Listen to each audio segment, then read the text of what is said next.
This is Module 3, Lesson 5, Training of the Intellect. When we talk about intellect, it is usually associated with mental operations and processes that include cognition, abstraction, reasoning, inference, analysis, judgment, recognition, synthesis, understanding, critique, investigation, evaluation, grasping, remembering, comparing, and so on. This faculty is so powerful that it requires proper training to be able to utilize its power effectively. In values education, part of our responsibility is to train the intellect of our students. Let's learn here some of the ways how to train the intellect.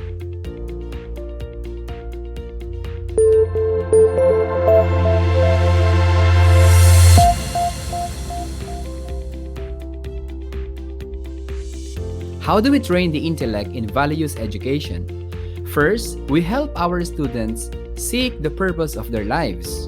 We provide opportunities like activities where the students think and reflect on the purpose of their lives. For example, we ask them to draft a short-term and long-term goals in life, or we ask them to create their dream board, or we ask them to make a list of their dreams. And then at the end of that, we should incorporate the ultimate end of our lives. Second, we help our students to grasp universal truths. Universal truths are the realities that are accepted with no doubt. They include things or ideas or beliefs that are widely accepted. They do not change over time or through time. Some examples of universal truths are human dignity, respect for life, respect for others, emotions, drive, decision-making, integrity matters, change is constant, everybody dies, and so on. And of course, the most important universal truths they can learn is the truth about our human nature, our human existence, our origin, our destination, and the truth about the supernatural being or supreme being, the unmoved mover, the uncaused cause, the necessary being, the creator who made us for himself, and that our soul will always be restless until we find rest in him. Quote from St. Augustine. Next is understand truths and moral precepts and relate them to life.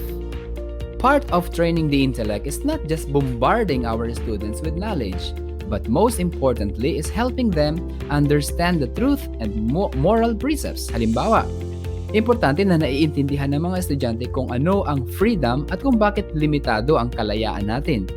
Upang sa ganun, mas ma-appreciate nila kung paano nila ito isa sa buhay. Isa pang halimbawa, hindi lang dapat natin itinuturo na bawal ang premarital sex. Hindi sapat na sabihin lang natin na, mga bata, ang pagtatalik ay sagrado at dapat na ginagawa kapag kasal na. Hindi na ito uubra sa ngayon. Kailangan ipaintindi natin sa kabataan ang maaaring maging mga bunga ng pakikipag-sex kung wala pang commitment, lalo na kung hindi pa kasal. Handa ba nilang harapin ang teenage pregnancy? Ang maagang pagkakaroon ng responsibilidad bilang mga magulang, bilang nanay o tatay o asawa? Handa ba sila emotionally, psychologically, especially financially? Our keyword here is that we should be able to relate moral precepts sa aktwal na buhay nila, na ang mga pagpapahalagang moral ay hindi ginawa para hadlangan ang kaligayahan nila, kundi upang magabayan sila sa pag-iwas sa mga pwedeng kahinatnan ng pagpapadala sa kapusukan, sa kalibugan o sa bugso ng damdamin. Gets mo? Number 4, make judgments based on an objective standard of morality. Sa values education, tinuturuan natin ang mga estudyante na matutong magpasya base sa objective standard ng moralidad. Bakit? Kasi nga, typical sa kabataan, minsan nga pati sa ating mga adults, na nagdidesisyon base sa emosyon. Kadalasan ang pagpapasya sa buhay ay dala lang ng bugso ng damdamin, ng galit, ng tuwa, ng excitement, ng puso at puson. Gets mo yon? Okay naman din kung magpasya dahil nadala ng emosyon, pero mas mainam kung ang pagpapasya ay nakabase sa objective standard of morality, hindi sa kapritsyo o sa pansariling kapakanan. So, bahagi ito ng training of the intellect, yung palaging ikonekta ang mga pagpapasya sa objective moral standard. Number 5, analyze the cause and effect of decisions and behavior. Bahagi ng training of the intellect ang pag-aanalisa sa sanhi at bunga ng ating mga desisyon at galawan. Malaking tulong sa paghubog ng kaisipan ng mga estudyante kung bibigyan natin ng mga pagkakataon na pag-isipan nila ang mga magiging bunga ng kanilang desisyon sa buhay. Gayon din, kung pag-iisipan ng mga pinag-ugatan ng mga maling desisyon na nagawa na sa buhay, pati ang mga pinag-ugatan ng mga magagandang desisyon at galawan na ginawa nila sa buhay, upang ang mga maling sanhi ay maiwasan at ang magagandang sanhi ay ma-improve sa susunod na pagdidesisyon. Diba?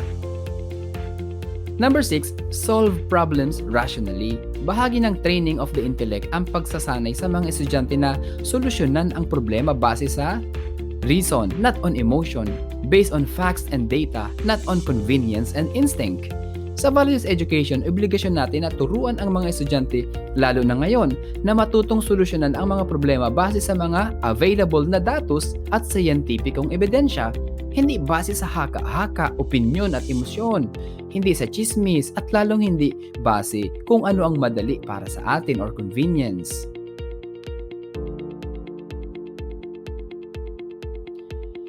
So, those are just some of the many ways to train the intellect of our students. Just always remember that in the training of the intellect, we are targeting the students' mental capacities and potentials, or the cognitive operations and processes. Question: why should we train the intellect? First, to master its function, and its function is to think. That's good. Second, to refine its purpose, and its purpose is to know.